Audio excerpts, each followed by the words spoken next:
I have like the best music too. I'm like, you guys know I'm like really, really, really big on music. Like, I just don't understand. Honestly, you guys, I feel like I have the best taste in music. Like, I think it's very hard to beat me in taste in music. Like, I admit that I'm not like the best at everything, but I really have a, I do never pat myself on the back ever, but like, I have a really good sense of music. Okay, ready? 3, 2, 1.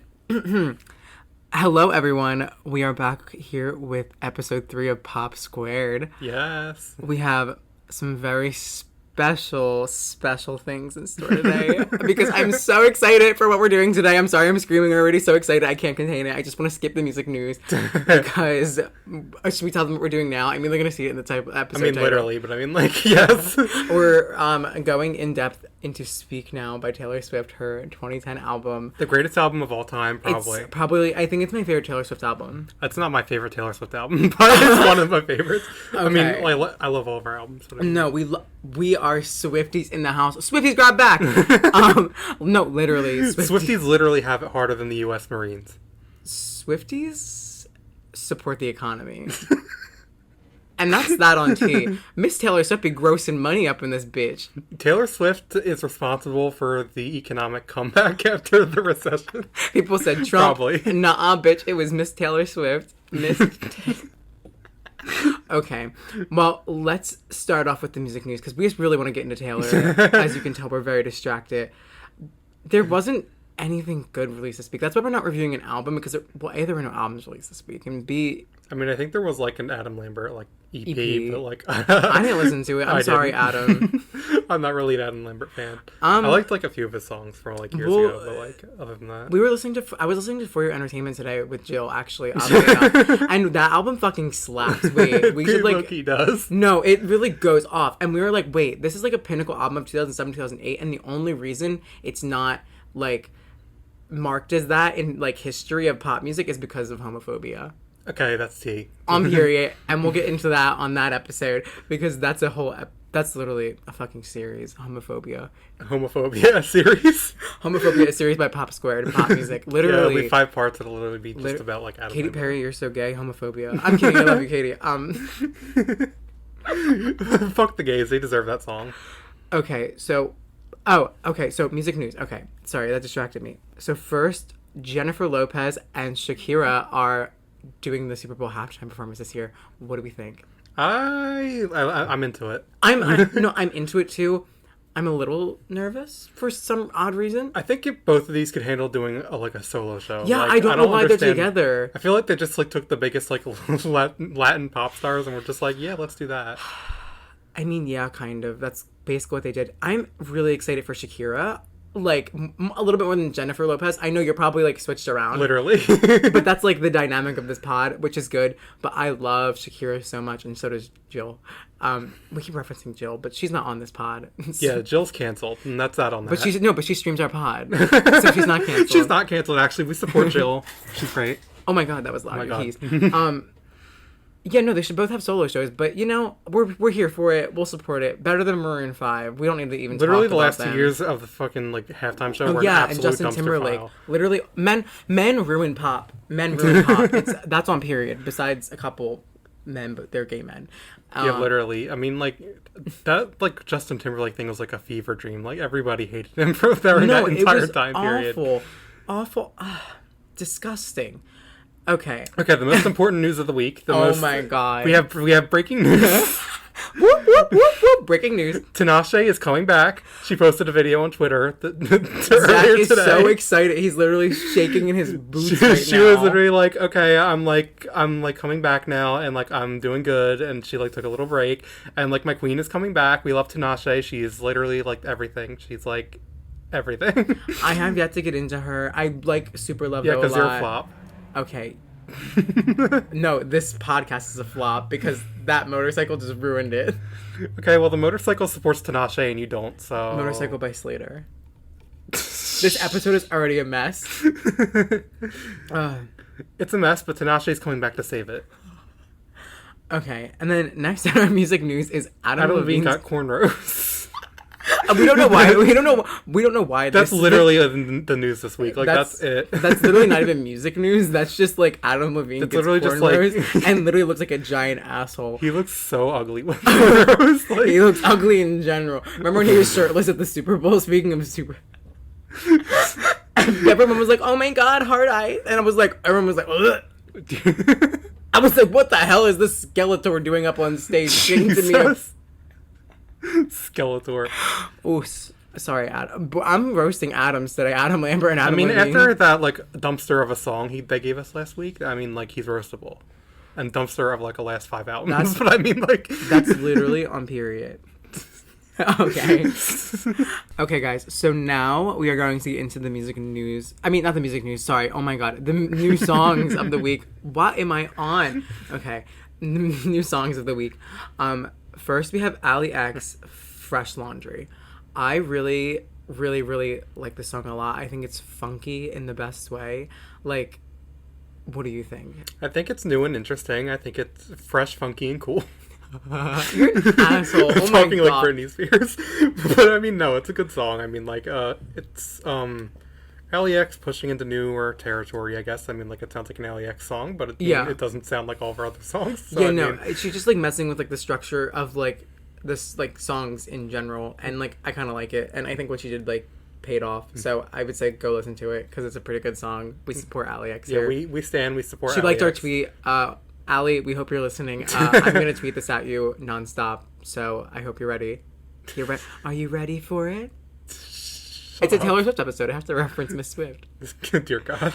Okay, so next song is Waves by Meghan Trainor. Yes, we stand Meghan Trainor on this podcast. Like we said last week or 2 weeks ago, we are personal trainers. Yeah, this is a Meghan Trainor podcast. This is, if you don't support Meghan Trainor, then like you're not belonging here, except yes you are, because we need listeners. Don't listen to Zach. But listen to him on this. So Zach, what do you think about this song? Meghan Trainor literally released the bet. I'm stumbling over my words. Okay. Miss Meghan Trainor kind of snapped her wig this week. No, she really did, honestly. Like, the song is like high key good, like actually like good, not like no, it's not Meghan Trainor good. It's actually high key good. Like this is like everyone go fucking listen to this right now because like she. Oh my God, a fucking bug almost blew into my guys, mouth. these bugs are attacking us again. Oh yeah, we're still in the garage, by the way. We're gonna be in the garage for literally fucking forever. Yeah, we're literally trapped here. If someone comes like let us out, that'd be great. Yeah, we're like chained to a wall. Like someone called Olivia Benson, Law and Order SVU. Yeah, Jill's please. forcing us to record this podcast in this garage. You know, we're literally chained to the table right now. And that's why we love Meghan Trainor, her new song. Because we're chained to a table. Okay, so No, we're chained to the rhythm. oh God, this episode is gonna tank. Just like Katy Perry did on Witness. Okay. Oh, I was gonna segue into our next one and say just like Noah Cyrus. Okay, well, next is Noah Cyrus. She released a new song called Lonely. It's a ballad. It's cute. It's good. She can sing. It's depressing, so I don't want to drag her. It's gospel-y. It's cute. It's good. But it's not anything inventive or new. I don't know. You know what? This is pop squared. Like, we're looking for, like, the next best thing. And yeah, we're looking for Meghan Trainor. Stan Twitter is going to come for us. We're going to get canceled. Next on the list, we have... we like skipped down the list because I made that horrible segue. Yeah, you really did. Let's go back up. Kalani and Zed released their new song, Good Thing. Yeah, best song of the week, my opinion. Wow, really? No, don't get me wrong. I really enjoy this song, and I think it's really good, but I still think it's a Zed song. I mean, like It's not like, I mean... all of Zed's, like, songs have, like, the same, like, production elements going on in the background. Like, you can guarantee probably hear a clock ticking. Like, no, all of that. I know, I love it, but the thing is, I just wish, this is the thing, I wish there was, like, a really good bridge, because that's what the thing is, the song is lacking for me. It's, like, a really good bridge to, like, just, I don't know, pump you up, because it just kind of goes from chorus, verse, chorus, a slight bridge of, like, the chorus, and then the chorus again, and then you're done. I don't know. He needs Allie X. Like, he needs to pump it up a little bit more. I mean, it's a banger, though. It's a banger. No, it's a banger, though. I mean, like, I feel like we can always depend on Zed for a banger, even though, like, his stuff isn't super original Zed anymore. is, like, Zed's, like, you can throw it on a party playlist and jam to it, and no one's gonna complain, but, like, if you're listening to it in headphones, maybe you're gonna skip it by yourself, because it's not that interesting. Next, we have something very not interesting. Jonas Brothers and Diplo released their new song, Lonely. This song is literally the definition of awful, I think. Because it literally is one of the most boring songs, I think, released this year. It sounds exactly how you would think a Jonas Brothers and Diplo song would sound. Like, it's not like... It's just there. Diplo has not done anything good since MIA, Paper Planes. I'm not sure if I go back that far. I mean, he's done some interesting stuff like Lean On. a few years ago. Lean On, yeah. I feel like all of his stuff nowadays just sounds like the same. It sounds like it's not... ruins it. Like, it's not like... He barely produces, I think. I think it's like... I don't know. I think he's like ghost producing. I think like all of these like EDM people are like low-key doing that. We don't like that. Don't do that. We like originality in the house. Yeah, we stand Boots the people house down. crediting people. Okay. Next we have Flume and Vera Blue, Rushing Back. I enjoyed this song. I thought it was a cute EDM song. I don't have much to say about it, honestly. A banger. We stand Flume. We stand our Australian king. He ate ass on Twitter a few weeks ago. Oh my god, why did you bring that? I knew you were going to bring that up. You're disgusting. I completely forgot about it until literally this moment. What, Flume eating ass? Yes. I'm disgusted saying that out loud. Yeah, we're Christian women. I'm literally a nun. I'm in a convent, guys. We're in actually, this isn't a garage. Yeah, this isn't a garage. We're in a convent. Our reality is forever changing for you. You will never know where we're at. Yeah, now we're we're like, in a convent. I wanted to reference something, but I forgot what it was. That was literally Get on your A game, Zach. Come on. We're recording our podcast. He's dropping these jokes and he can't finish these punchlines. What's next? Huh? I have the fucking brain of a goldfish. The memory of a goldfish, not a brain. What am I saying? Okay, and then let's see, what else do we have left? We have Christina Aguilera with her Halloween... I almost said Halloween Christmas song. It's a Halloween song. Okay, yes. I think it's for some soundtrack or something. The I forgot to Addams look Family. up. Okay, yeah, I forgot to look up. My mom asked me if I was going to see the movie, and that's the only reason why I know, because I saw the commercial on TV when she was talking about it, and they were playing this song out on it. I literally didn't know that movie was happening, but I kind of want to see it because it sounds like it would be good. It's animated. Zach just went so quietly. I really hope you all heard that. That was like the funniest thing in my brain. Like, yeah, it's animated. Sorry, it's not like, I know, and that's why the cover's animated, love. Oh, well, I wasn't paying attention to the cover. I added it to the playlist, and I was just like, yeah. Okay, and then finally, wait, this actually might be my favorite song of the week. Next, we have Twice with their new song, Feel Special. Yeah, Queens of K-pop, currently. We stan K-pop. Just to let you guys know, we stan K-pop. And we support our K-pop sister. And we stan international pop as well, because we are all about... Because we're global. Yes, we're all about including all this pop music. So if you guys want... I'm like this tweet. I'm sorry, that was so bad. If you want, like a tweet I'll put out, and I'll make it an international playlist, because I love a lot of French pop. I love a lot of Spanish pop. I love a lot of Mandarin pop. I love a lot of K-pop. Like, I can show you pop from all over the world. So let me know if you want that, because we'll totally do an international episode, because that would be very interesting, I think. We should fully do like a K-pop episode, because I love K-pop. No, yeah, so definitely a K-pop episode, but... Yes. Yeah, we love and support K-pop. We support Twice. This is a good song. It's a banger bop. It really made me feel special. I like... That was, like, not even that funny, and you literally just, like, died. We are not funny. Why do people stream us? Wait, guys, please remember... Guys, please, it made me feel special. Guys, please remember just to subscribe. I'm, like, literally, like, just subscribe. Please subscribe, because that really counts for something. So that was all for our music news. Yeah, that was a disaster.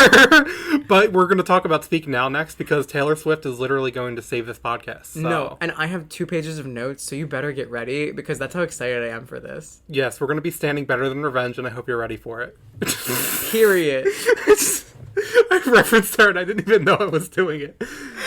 Okay. Oh my god. Okay, guys, so now we are back finally with the beginning of our Speak Now saga, which I am so excited for, because this album has resonated with me since I was about 12 years old, because I bought this album the day it came out on CD. Like, I was that bitch that day. Like, come on, ladies. I was like, Dear John. OG Swifties. Oh, bitch. I'm an OG Swiftie all the way. Literally, even, like, first album, even though, like, I think I was, like, too young to buy albums. No, literally, I'm actually frightened. Like, the power that this woman has. Literally, the power this woman has like over me is like ridiculous. I swear. I reiterate that I bought 4 copies of Lover during the first week. Taylor Swift. Breaking news: Taylor Swift is a witch, and she has us all enchanted. Literally, the Swifties are the new. We're basically like a cult, like basically. Yeah, that's scary, because it almost is. Okay, so back on track with Speak Now. This was her 3rd studio album. Prior to this was Fearless, which was her big like country pop crossover moment. Like she kind of did that. She came out with "You Belong with Me," which was like giant, huge. We stand. We appreciate. Love story. we love and appreciate. Oh my god, so good. But then with Speak Now. Oh my god, the 1989 version of Love Story. That's so good stuff. Her mind, her genius. I saw it live. Oh, my wig. I'm so mad. I know, you're jealous. Sorry, get over it. Yeah, I've never seen Taylor live. I've seen her live once, which is atrocious. Tell me how. My cousins, I think, had tickets to the Speak Now tour, and I literally was screaming and crying because, like, no one bought me a ticket. I was like, are you kidding me? Like, me at, like, 11, I was like, I don't have money. I was like, someone has to buy me a ticket. Like, they didn't even consider me. I was like, hello, ladies. I'm right here. I was like, I'm the Swiftie in the family. Yeah, I really wanted to go to the 1989 and the Rep tours, but I don't know why I didn't go. I don't know why I didn't go to Rep tour. I think I was just broke. Yeah, that'd be a problem. So, another big thing was, this album is very singer-songwritery. We were saying, yeah, she's a lot more like, I almost said low key. I wouldn't say like low key. It's like her. She wrote this entire album by herself. Yes, like, she literally wrote this in every single song on this album. She wrote by herself. She's literally a genius. And then she worked with I think 1 or 2 producers with the entire album, and that's amazing. I think because it really kind of. It's really stripped down in a way, but it's not a stripped down album, but it strips down I don't know, something about its aura and its power. And, yeah, it shows that Taylor's a true songwriter. And she was how old? 19, I think, when she wrote this stuff. Literally 19. 18, 19. Yeah. And I'm a flop in comparison. And no, she was literally writing songs like this. And I have 2 pages of notes, guys, and I have my favorite lyrics pulled out. So don't worry. With each song we go through, I'm gonna you're gonna get the whole ass rundown. Do not worry, because that's what we are here for. Yeah, and that's period. Okay, so shall we start? Yes. Okay, so first track on this album is Mine. Oh my god, it's the lead single. It's the lead yes, single. This from was the album, lead right? single, ma'am. Yes, ma'am. I vividly remember, because I remember the music video, because it had that actor in it. I don't know his name, but he was blonde and with the swoosh hair. I don't know, blue eyes. I don't know. Anyway, I really love this song. Yes, I mean it's she snapped. No, it really is. So, I don't know. This is already awful. Sorry. No, but seriously, I think Mine was a really good choice for the first single from this album, because it's the most poppy song on the album. That's I would say there's one song that's poppier, but it's I don't know. I feel this is probably the best lead single it could have been. Yeah, this was definitely the best lead single from the album. I really do appreciate Mine though, and it's a nice, cute little story, because I don't know, you know what I mean. And the lyrics, she low key snapped that chorus. You made a rebel of a careless man's careful daughter. No, her genius literally. mind. So I did a lot of prior research, guys. Don't you worry. So basically, what Taylor Swift said about this song. Ahem. Lately, I've had this bad habit of running away from love, kind of getting to the place where it's about commit, and then you're just running the opposite direction. Mine is about the idea that I could find someone who would be the expectation to that, or the exception to that, sorry. Someone who would be so sturdy and so much of a sure thing that I wouldn't run from it. Sometimes I look back on a lot of examples that I've seen of love, long term, and a lot of times doesn't work out. There are goodbyes and people get really hurt, so I tend to be a little runaway-ish. But I'm never past hoping that at some point I could change. She's literally a genius. So literally the song is literally, it's not even about, this is why I'm reading these, because this opens my mind, because this song literally isn't even a real, it's not reality. She's making it up, a story in her head about how she wants to find this love that's almost perfect for her, because she knows what's wrong with her and she knows what's wrong with the other person, but she just can't find the person. And this is kind of the song about that, in a weired way. Yeah, I feel she does a decent amount of that. She does a lot of storytelling through fairy tales and shit. Yeah, no, that's definitely the vibe of this album, especially when we get into Enchanted and stuff down there. Yes. Yeah, no, that shit slaps. Mine slaps. We love Mine. I think this is a great song. 10 out of 10 would recommend. Yes, we stand. Okay, so then let's move on to track 2. Sparks fly. Why? My voice like cracked. Sparks fly. Because when I see you, sparks fly, limp wrist.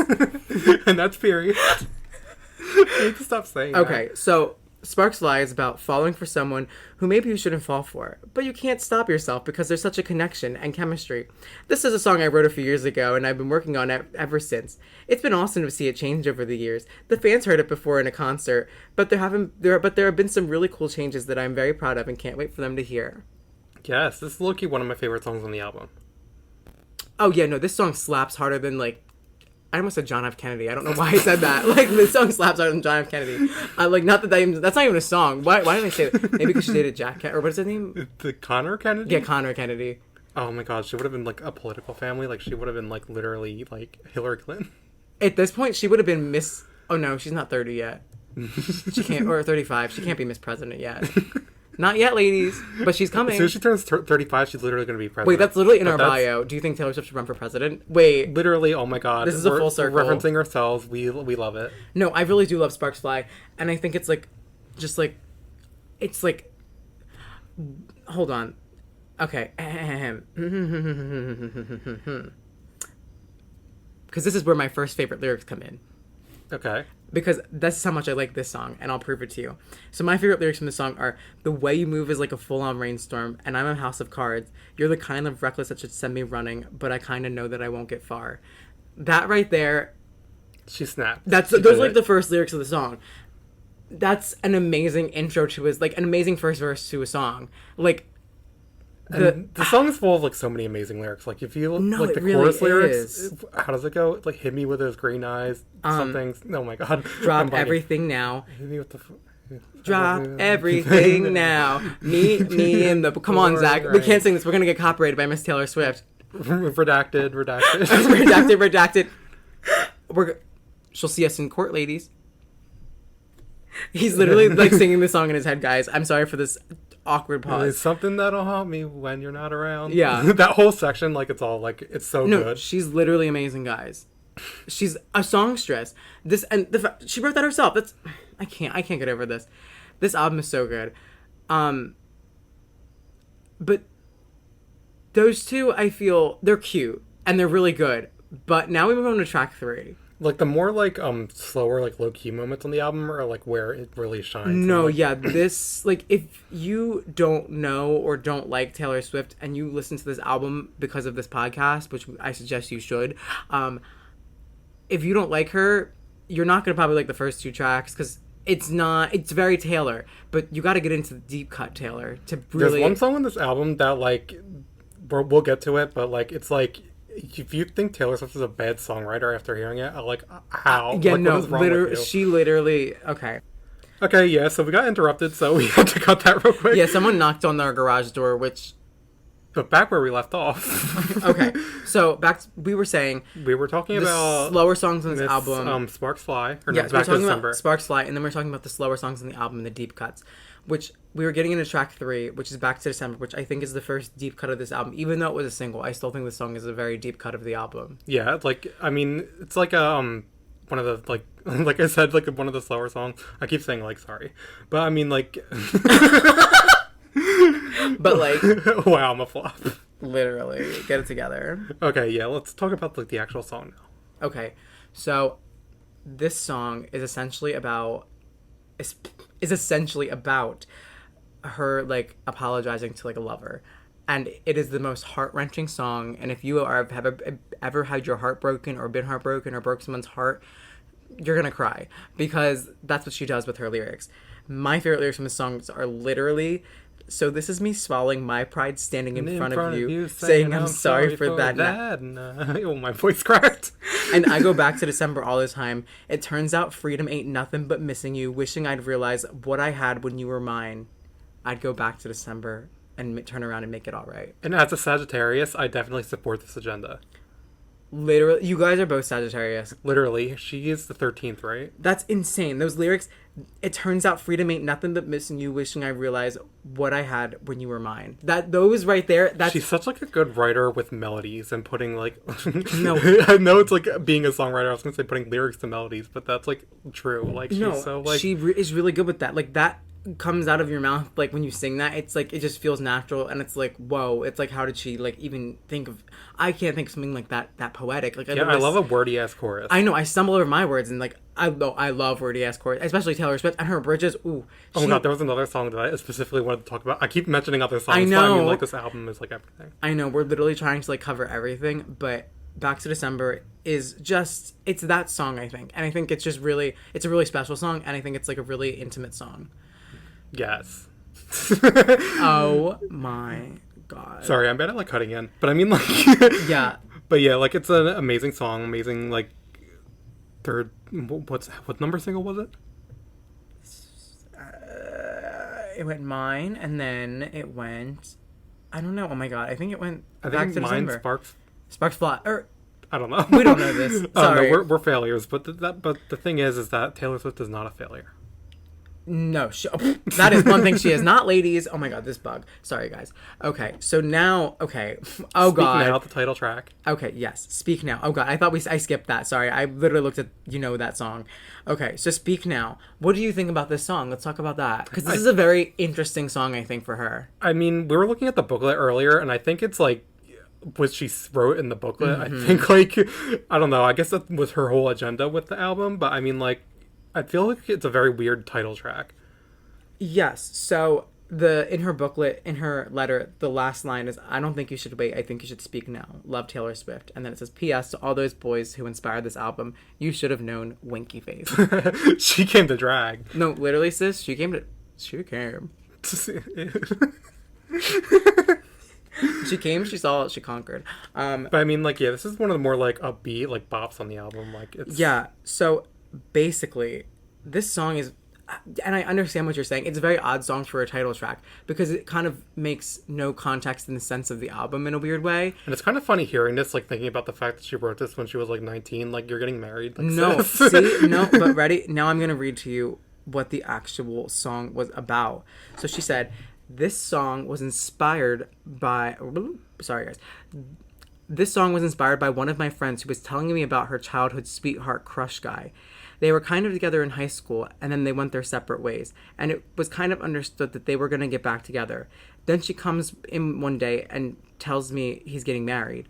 He had met this girl who was just this mean person who made him completely stop talking to all of his friends, cut off his family, had him like so completely isolated. And I just kind of randomly was like, so you're going to speak now? She was like, what do you mean? And I was like, oh, you know, like storming the church, speak now or forever hold your peace. I'll go with you. I'll play the guitar. It will be great.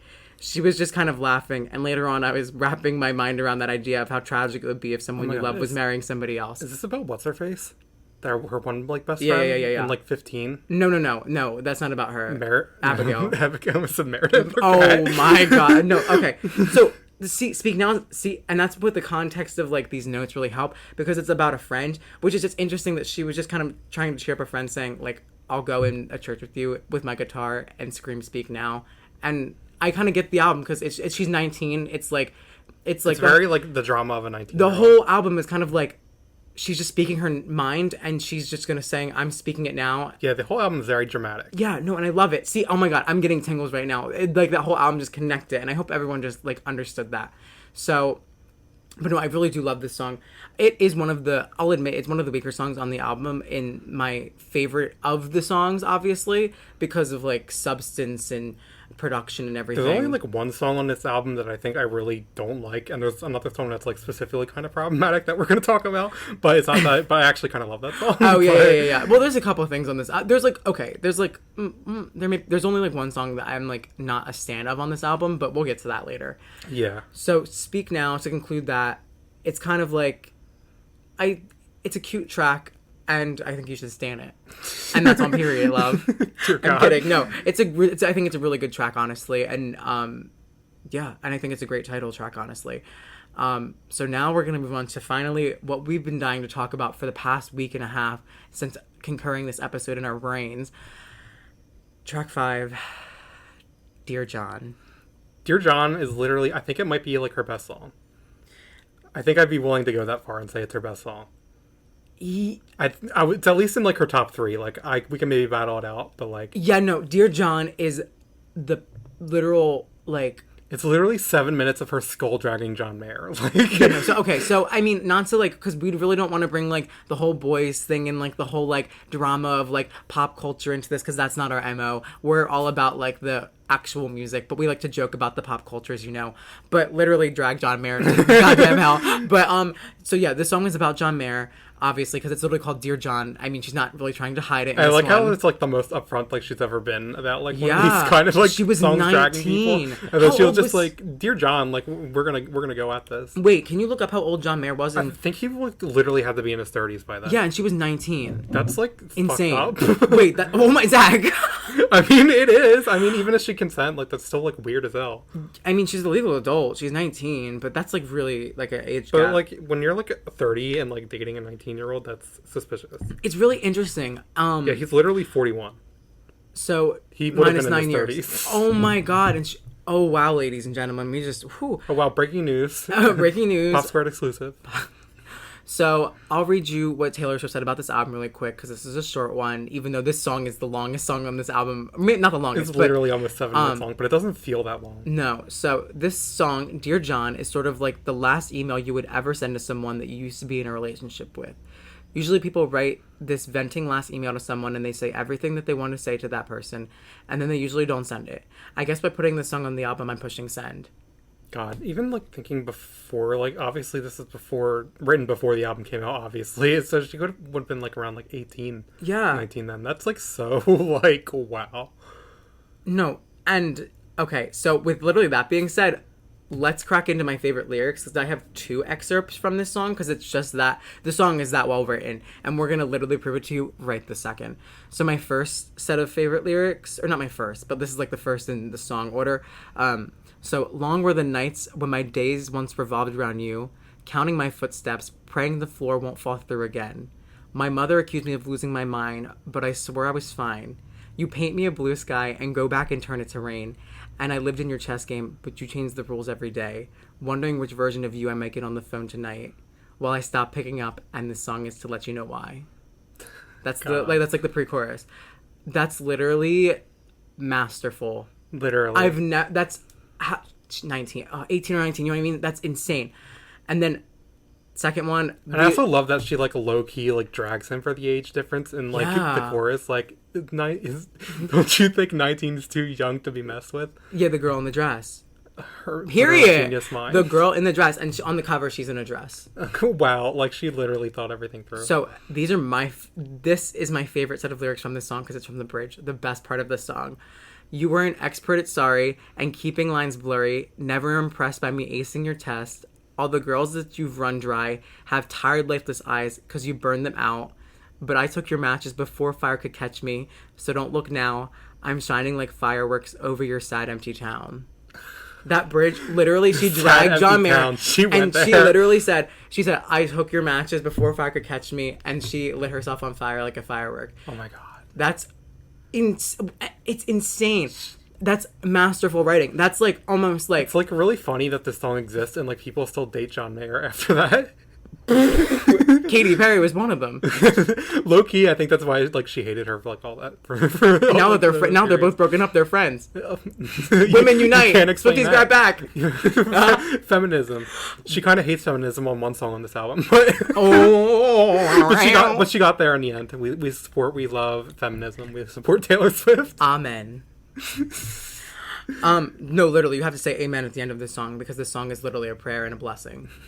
Dear John is one of my favorite Taylor Swift songs of all time. It's literally, like I said, I think I would literally put it as our best song. And like we could literally go on for like 30 more minutes, but I think me reading those lyrics probably should. If you don't like Taylor Swift and you're still listening and you just heard literally listen to Dear John. Like, yeah, you need to listen if to you don't like understand her. If you don't like that song, you don't have to even like her. I'm saying if you don't like that song, that's just that's just you're letting her get in the way of you liking a really, really good song. And that's what we want to break here, is like, this song is amazing. We want to spread the word of Taylor Swift. This song is literally the Old Testament. I mean, the Old Testament.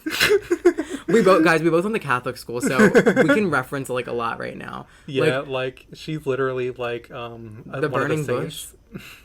Come on, ladies. She's literally the new like Jesus, if you think about it. She's Mary. She birthed Jesus. I thought you said she's married. I was like, what? Did I miss that? No, ma'am. She's not married. Not yet.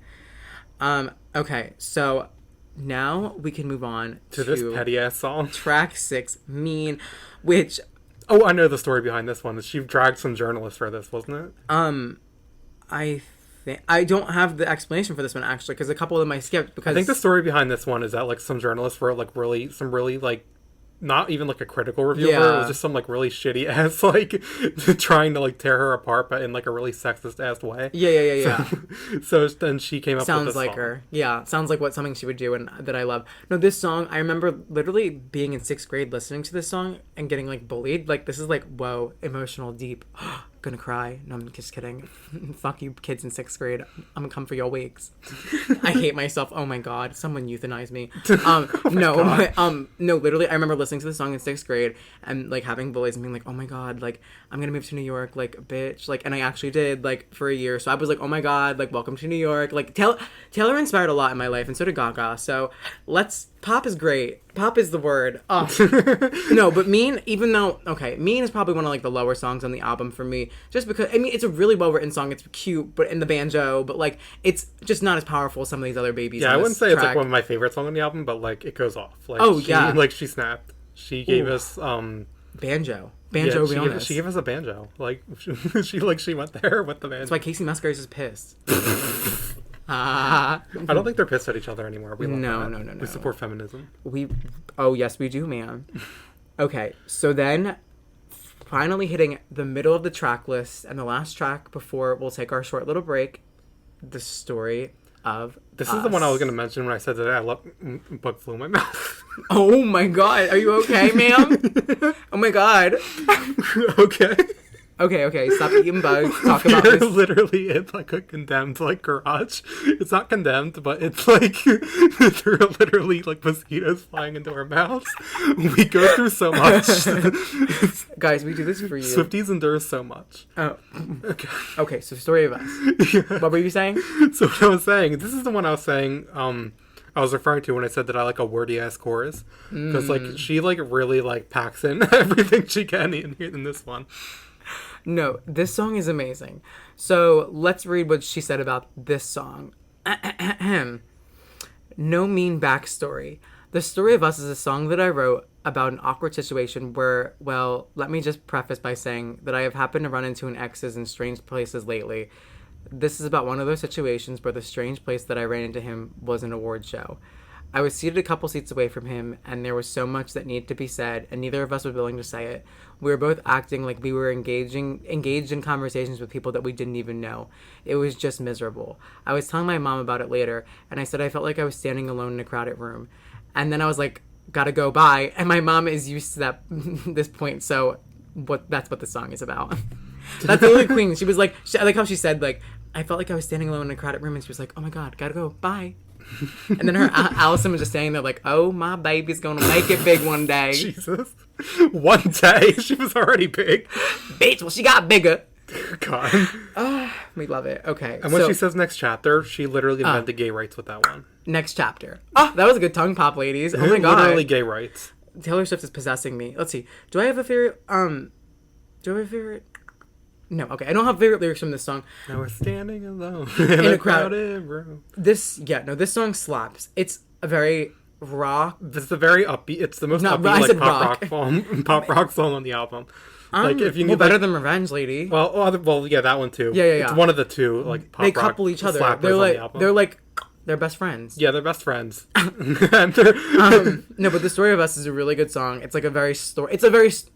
It's a story song, literally. She tells a story of just that. Yeah, wow, songwriting, storytelling. We love it. That awful moment of running into an ex and not saying anything, but just staring at each other. And it's the most petty song, and we fucking love it. We love, like this, and like the other song that we're going to talk about. Oh, yes. We, like, when she goes, like, full, like, pop rock banger, we, like, love it. We stan. Oh, we stan. So, that was it for half the first album. We're gonna take a quick break, and then we'll be back with the second half of the album. Yeah, hopefully, like, another mosquito doesn't fly into my mouth. Maybe we should get some bug spray. Okay, so now we're back with Miss track number 8, Miss Never Grow Up. Yes, which is probably one of my least favorite songs on the album. Yeah, I was just about to say, it's probably like my least favorite. I didn't even put the explanation up for this song because I didn't even think it was worth it, because it's kind of, it's kind of like self-explanatory, if you know what I mean. Yeah, like, it's very like Taylor Swift at her most Taylor Swift. Yeah, this is like the what do we say? The Soon You'll Get Better of the album. Except like not good. The best. This is like the best part. Like, you know what I mean? Or not the best part. The best day. The best day by. Sorry guys. The best day. Not the best part. Oh my god. I mean, that's someone else. The best day. Randomly decided to start standing this. No, yeah, the Did we best not day. talk about You know what I that? mean? It's like that song about like sentimental things Like, in her yeah, life, like, like very when- personal. Yeah, so, like every once in a while, like on the album, she will go like something super cheesy and Yeah, shit. Like, yeah. She gave us like a stay moment. Yeah. That's this moment. Not that we don't stand it, but like Never Grow Up is just like about like literally wanting to never grow up and watching like her niece or something or someone grow up. Like, not like, you know what I mean? It's Yeah, just like it is what it is. Like yeah, it is what it is. We're gonna tread lightly on this song because we have more like important things to talk about, like the next song, track number 9, Literally. Enchanted. Enchanted, another one of like possibly her best songs. This is absolutely probably my number one favorite Taylor Swift song, and I'm gonna go on the record and say that. I would go like top 3, like that, like Dear John, and maybe like something else. This song is magical. It's simple. It's Every time I hear this song, I remember that It's a Wonderstruck very- commercial. Like, you remember her yes, perfume? I literally bought Wonderstruck That and I wore perfume it. literally smelled like bug spray. Okay, bitch, I wore that literally all the time. Fuck you. Okay, come for my wig. I just remember smelling it when I was at the mall one It's day. I was just like, vanilla. this shit smells like bug spray. Okay, you're gonna get dragged by the Swifties, lady. I mean, I love Taylor Swift, but her perfumes, though. Okay, so Enchanted. So she said, I wrote Enchanted about a guy who I was enchanted to meet, obviously. He was somebody Wow, Taylor, really go there. He was somebody that I had talked to a couple of times on email. And then I was in New York and I went to meet him. Okay, Taylor, talking on email, that's really freaking weird. Even for like 2010, that's a lot. That's scary. I remember just the whole way home thinking, I hope he's not in love with somebody else. It was just wonderful, that feeling like, oh my gosh, who's he with? Does he like me? Does he like somebody else? What does it mean? I got home and he had emailed me and said something like, sorry, I was so quiet. I was wonderstruck meeting you. And so I incorporated the word wonderstruck into the song as a, hey, this one's sort of for you. Yes. No, literally the song is magical. And it's almost, I mean, the lyrics are obviously about like falling in love, but the whole production on this song, The bridge is like one of the best like she's ever written. Like the way it just like goes, like she starts going off and then it like strings back down to like, I was enchanted to meet you. Like she. Like, oh snaps. my god, literally my favorite lyrics from the song are, the lingering question kept me up, 2 a.m. who do you love? I wonder till I'm wide awake. Now I'm pacing back and forth, wishing you were at my door. I'd open up, you would say, hey, it was enchanting to meet you. All I know, I was enchanted to meet you. That's Yes. literally like the best thing ever. And it's just like a beautiful song about like falling in love. And that's what she's literally at her best writing love songs. And the public may deem her like a serial boy dater, but like she's at her best game when she's writing like about literally. love like this. Like this is top notch Taylor. Yeah, and then like the last final chorus too, like where she does like all this like everything, like all the changes. No, yeah. And the production on the song is amazing. And this album was only produced by like, I think like 2 to 3 people. Like she pretty much stayed with the same producers.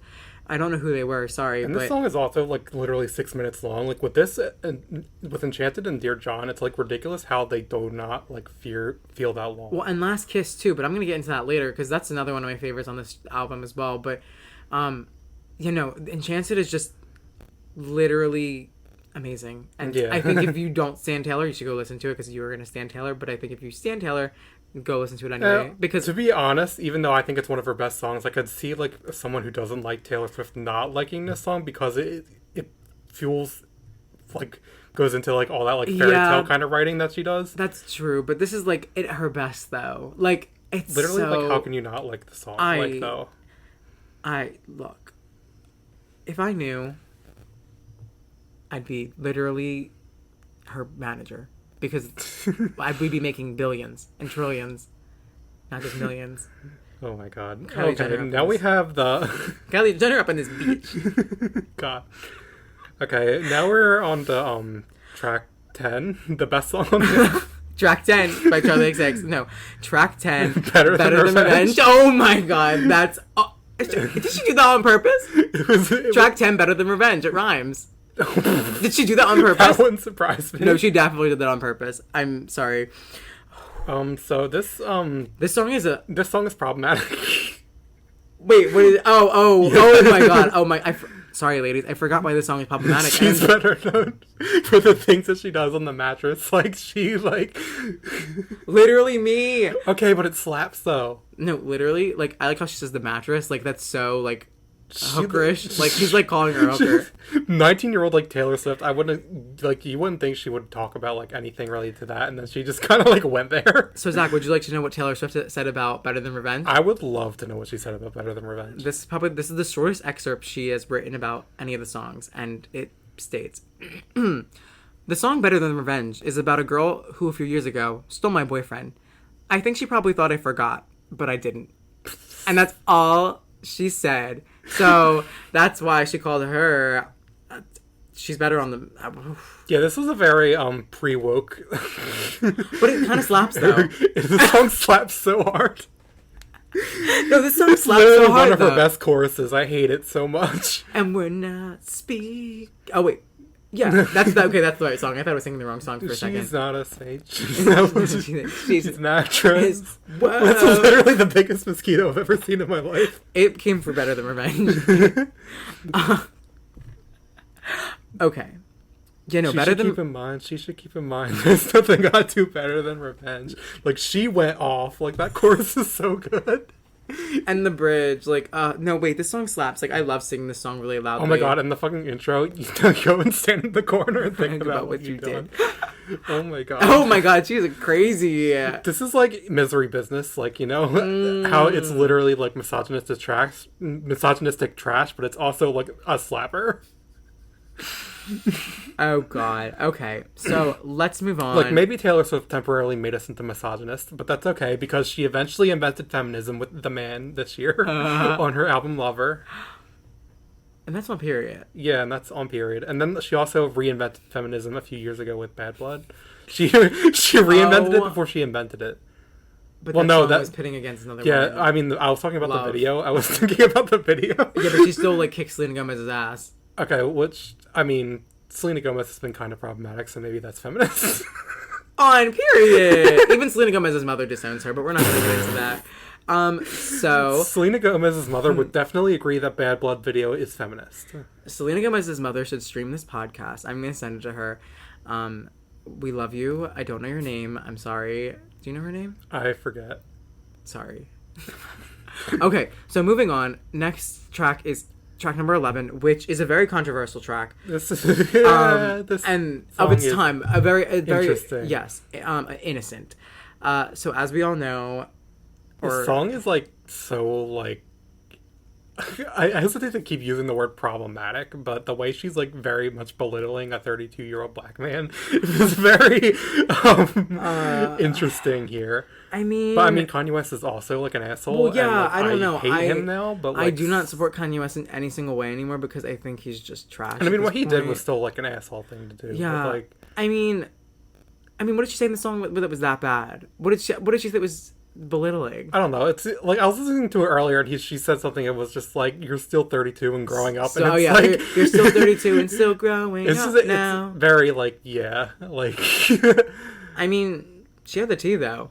You know what? I'm gonna say on this. I'm siding with Taylor on this one, not in the whole situation, but siding with the song that "Innocent" is a good song, and she was right to put it out. I mean, I don't because think it's a bad song. I think she had the right to like say that because I just think it was very like it was a lot like the Really? video- I like the song and then like the performance at the VMAs. Yeah, Like, yeah, that was yeah. everything about that was like a lot.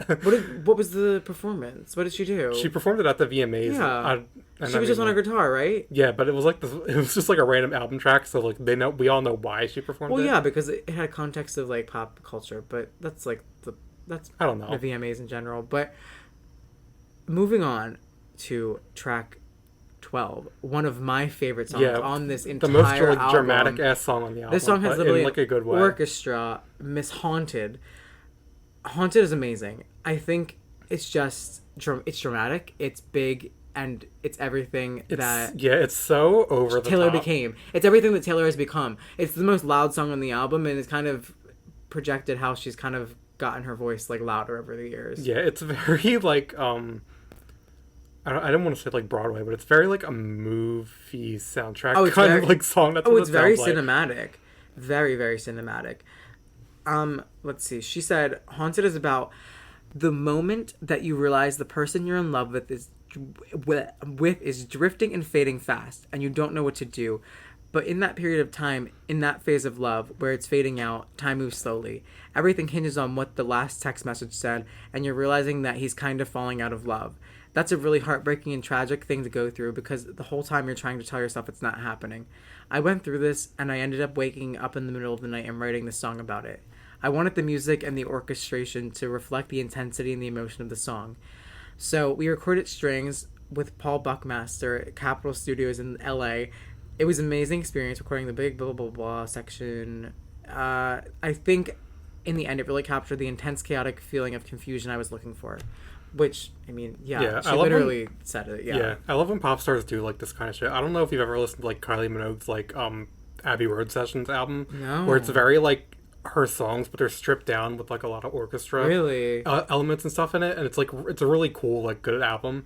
And, like, yeah, I like when pop stars, like, do this kind of, like, stuff out of their element, and especially taking influences from those kind of, like, stuff. When Robin did the orchestra versions of Hang On Me and the other one, oh yeah, those are so good. Like, you know what I mean? That's just like, but this song Haunted is just like, it's so good. Yeah, I know. It's like it hurts. It's like huge. I listened to it today, and it like actually like, oh sorry, just banging the table. It literally hurt when I was listening to the song because I was like, oh wait, this song kind of really... It has like a chorus that you can very much like just scream loud with like the chaotic. Oh yeah, like you get into the song. Like when you're into it, you into it. Into You by Ariana Grande. Stream now. Period. So next, one of my favorite songs on this album is Last Kiss, track 13.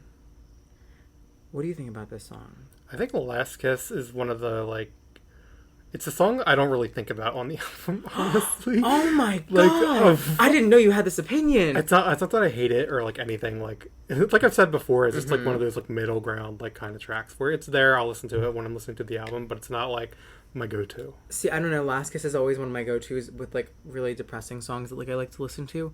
I don't know why. It's just I don't know. I think it's just.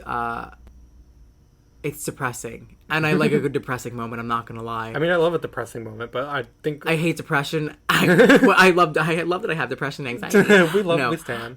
But it's like a really just good song to like let your emotions out with. Kinda, I feel like just kind of sit there with it and like let it hurt you because it's gonna help you in the end. And Taylor kind of heals you in a way. I mean, that's tea though. Like no, it really is. Because she said the song Last Kiss is sort of like a letter to somebody. You say all these desperate, hopeless feelings that you have after a breakup. Going through a breakup, you feel all these different things. You feel anger and you feel confusion and frustration. Then there is absolute sadness. The sadness of losing this person, losing all the memories and the hopes you had for the failure. There are times when you have this moment of truth where you just admit to yourself that you miss all these things. When I was in one of those moments, I wrote this song. And like the song is just so well written too. Like I don't know, I really like it. It's like it's really sad and like I don't know. Yeah, I mean like Taylor can serve up a good depressing moment. Like yeah, no, and these are my last favorite lyrics for the entire album. Because the next song I really am not a fan of. You're not a fan of Long Live. Is this where we disagree now? Yeah, that's gonna be where we disagree because we have so we don't discuss these albums like prior because like we just like to have it like live. You know what I mean? Like. Fuck it, we'll do it live. Like, yeah. Zach's about to pull up something. But here, my favorite lyrics from Last Kiss are, and I hope the sun shines and it's a beautiful day and something reminds you wish you had stayed. You can plan for a change in weather and time, but I never planned on you changing your mind. So I'll go sit on the floor wearing your clothes. All that I know is that I don't know how to be something you miss. Never thought we'd have a last kiss. Like, that's on period. Like, that's so good. Like, that wrecks me in the heart. Like, that really hurts me. You know what I mean? Yeah. Zach's like over this because he heard my comment about Long Live and he's ready to roast me. I'm low-key mad. He's ready, oh my god, he's actually mad. He's ready to roast me. Well, Okay. honestly, I'm not that mad because Long Live isn't like my favorite song on the album or anything, but it's like I know it's good. Zach got defensive. Okay, so with that being said, that's wrapping up Last Kiss. So let's move on to track 14 now. Long Live. I don't hate this song. Talking about. I don't hate this song. I just think it's a very high school song, Yeah, I mean, like it is. and I didn't like high school, so that's why I don't like this song. I don't know. I like the chorus of this song now. Like, it's a cute Like moment. even like some tragic lyrics can always be saved with the song being like catchy as hell. That's like better than Revenge. Oh my god. Yeah, no, Long Live it's not bad. It's just like it's a good closing song, I think, for the album. And I don't think it weakens the album in any sense. It's just not one of my favorite tracks. Like, I think it's obviously, because it's literally called Long Live, so like, it's obviously going to be the ending track. But it just really, starting with Mine and then to Long Live, it kind of really just, it makes it a whole album. I think like this is like if the whole album's a circle, like those two just connected at the end and it completed it. Like, but we didn't. Oh yeah, we're not doing the Target Deluxe version. Sorry, Swifties. I know you probably were expecting that, but I mean, isn't there just like acoustic versions on there? no, they have. There's ours. Oh yeah, ours. I don't like that. If song. I was Superman, if I was superhero, you'd be here right now, and then something else. But Yeah, I don't think any of the songs are like good. So. Ooh, he's spicy today. Okay, low key, other than like 1989, Taylor's bonus tracks are not that great. Like all the deluxe tracks on Red, maybe not the regular deluxe edition. I mean, I don't know. I don't remember if there's separate. No, deluxe Red has editions. some good extra tracks. Like, what are you talking about? Are you serious right now? Yes. I'm pretty sure like all the deluxe songs of Red are like my least favorite songs in the album. Well, you can go. Hold on. Let me bring up the Red track list because I want to make sure like I'm like actually on point here right now. Zach is ready to defend, but because I will defend Red because I know you said like Red is like one of your least favorite Taylor albums. yeah, Red is my second least favorite Taylor album. I think. Second least favorite. Yes. Oh my god. Okay, so It's not that I don't like yeah, it. the deluxe edition tracks they're the worst tracks. What on are the they? album. Let me see. The Moment I Knew, Come Back, Be Here, and Girl at Home. The Moment I Knew is one of my favorite songs on the album. I don't know why. It kind of hurts. But no, All Too Well is like my favorite song. Oh, we can fight about Red. Like, All we Too can Well do and that State at of some Grace are like All Too two Well, of my- State of Grace. I was looking at the last track, Begin Again, like Ooh. Holy Ground. Oh my god, did you see that live performance of Holy Ground? She did the live round a Yes, few that's weeks so ago. good. It Oh was my so god. good.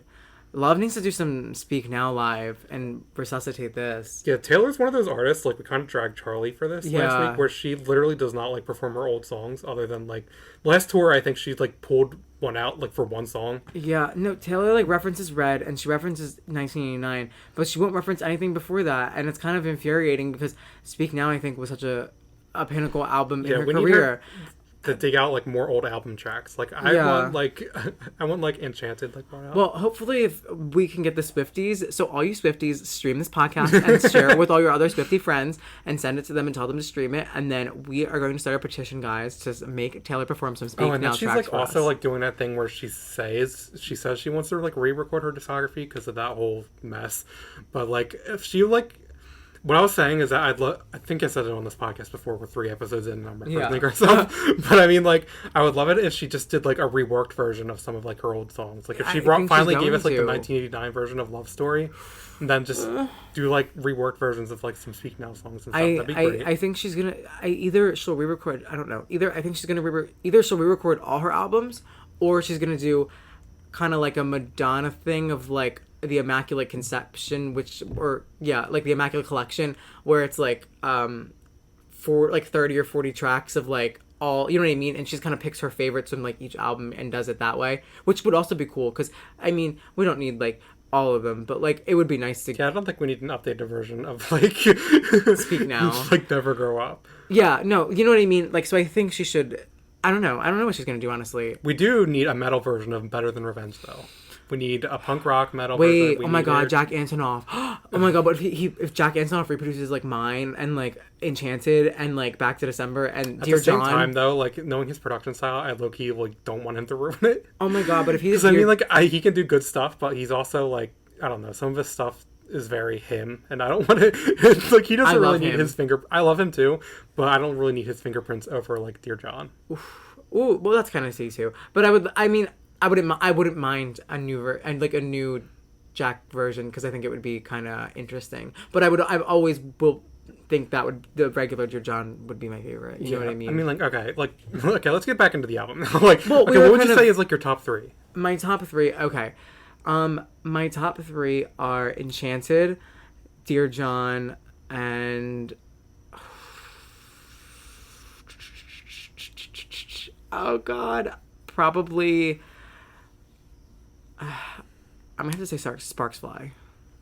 Okay, I mean that's and pretty much mine is like almost exactly the same. Okay, what's yours? Dear John, Enchanted, and maybe a slightly out there track to choose, but The Story of Us. That's on Period. Yeah, like this, like I like that. We like this. Like I said, that chorus is like one of my favorites. I think she's ever done. Like it's just like I said, I love a wordy ass chorus. It's super upbeat. It just goes off. Yeah, Sparks Fly is just I remember it's just a magical moment to me when I was 12, and it's just like with like rain on the pavement and like how it smells, and like when she said that lyric, like it resonated with me as a 12-year-old. I don't know why. And no, I really do like the smell of it. It's weird. Like I don't know. No, stop laughing at me. I'm having like a visceral moment here, and you're like laughing in my face. No, I think it's something really special. I don't know. It's something I connect with. I don't know. It's weird, but yeah, those are my and that's Period. Those are my top three favorites, and I guess this was our in-depth saga of Speak Now. Literally the greatest album ever recorded. On Period, can we talk about how she should have won a Grammy for this? And she didn't? She literally should have won. She should have won like Album of the Year for all her albums. Maybe not. Maybe we're pushing it, but I really enjoyed this episode, guys. Stay tuned. We'll be right back with our track of the week and then to close out this episode. All right, guys, and now we are back with our songs of the week. So, Zach, how about you go first? What is your song of the week? So, my song of the week is by Mrs. Zara Larson. I keep mispronouncing her name. Mrs. Zara Larson and her smash single that charted nowhere all the time. Literally my favorite song. Maybe not my favorite song of the year, but it's like one of my favorite songs of the year. No, same here. It's one of my favorite songs of the year. Not my favorite song of the year, but the song is a banger. It's such a slapper. No, it goes so hard and gets me so excited. I'm just like, she feels like she's like choking me, and I like love it. Oh my god, I wish the video for it was better though. It's cute. It's like cute. She's like just serving looks for like a few minutes. Like this is the kind of song that needs like a full like ball to the wall video. I know. She needs to like release this album. She needs to release her album. Like she's not going to. Zara Larson, listen to this podcast. Release your album now because we're all pissed at you. If not, you're canceled. Oh yeah, on Period. I'll cancel that hoe in 2 seconds. Who's Zara Larson? My track of the week is Cher. All or Nothing. The Danny, what is it again? Oh my god, I can't pronounce it. Tenaglia. Oh yeah, Danny Tenaglia International Mix. So this is a 7-minute Cher remix, and it just sounds like a 90s gay club. So I implore you all to listen for the whole 7 minutes because I love long ass remixes from like the 90s because it just fills my like soul. I don't know, in the best way possible. I don't know. It's like I connect. Yeah, it's very gay. Sounds like poppers, basically. Oh yeah, the beat. You're going to get beat, like, oh my god. Oh guys, this is a great episode. So I guess that is all for this episode about Speak Now with Taylor Swift. It was a lot, but it was a lot in a good way. Oh, but you loved it. You know you did. Stream us. Stream us again and again and again and again, and tell your friends. We love all of you. We'll be back next week, next Sunday, with a review of Miss Kim Petras' Turn Off the Lights Volume 2. And I guess like whatever else drops that week, because I mean Yeah. that's just like an EP, so we need more to talk about, I guess. Oh I yeah, don't know. well we have some surprises and tricks up our sleeves, so just stay tuned.